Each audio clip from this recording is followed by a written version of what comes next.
Souvent, les choses les plus simples sont les plus puissantes.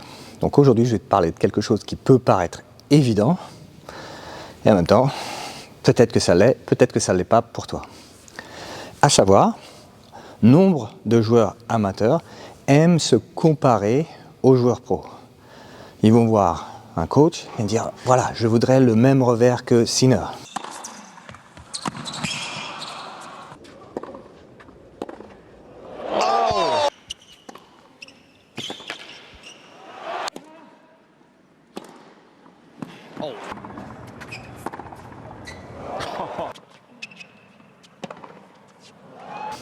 Ok, très bien. Combien tu me donnes pour le même revers? On va monter les prix, ok?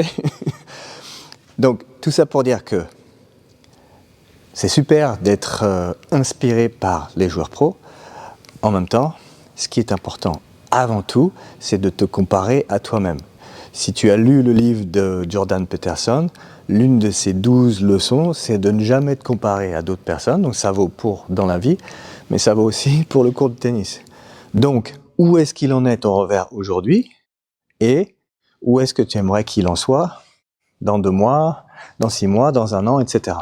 Ok, donc là, on commence à parler de ta progression.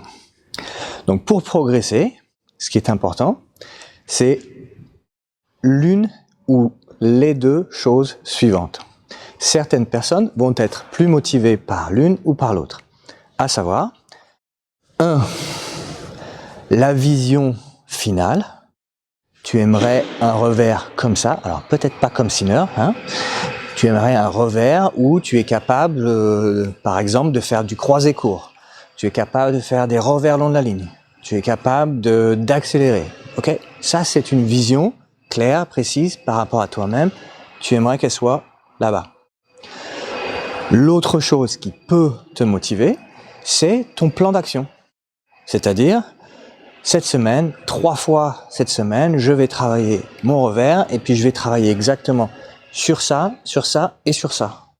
Okay. Dans toutes mes vidéos, à chaque fois, je parle des deux. Je dis souvent bon entraînement. Pourquoi? Parce que je te suggère des plans d'action. Et souvent, ça a un lien avec une expérimentation sur ton jeu. Donc par exemple, là j'ai fait une vidéo récemment sur le fait de fléchir plus ou moins au service et de voir ce qui te correspond. Ça, c'est un plan d'action. Je vais sur le court et je vais tester différentes choses pour mon revers, pour ceci ou pour cela. Voilà, donc la question, tout simple, c'est qu'est-ce que c'est ta vision finale par rapport à là où tu en es aujourd'hui? Première question. Deuxième question, qu'est-ce que c'est ton plan d'action du moment? Et peut-être que tu as envie d'avoir les deux. Et maintenant, tu vas sur le court et tu vas pouvoir progresser et aller vers ce but avec cette intention précise d'entraînement à entraînement. C'est comme ça qu'on travaille avec les pros et c'est comme ça que tout le monde, amateur jusqu'à pro, peut faire des progrès. Allez, bon entraînement à toi.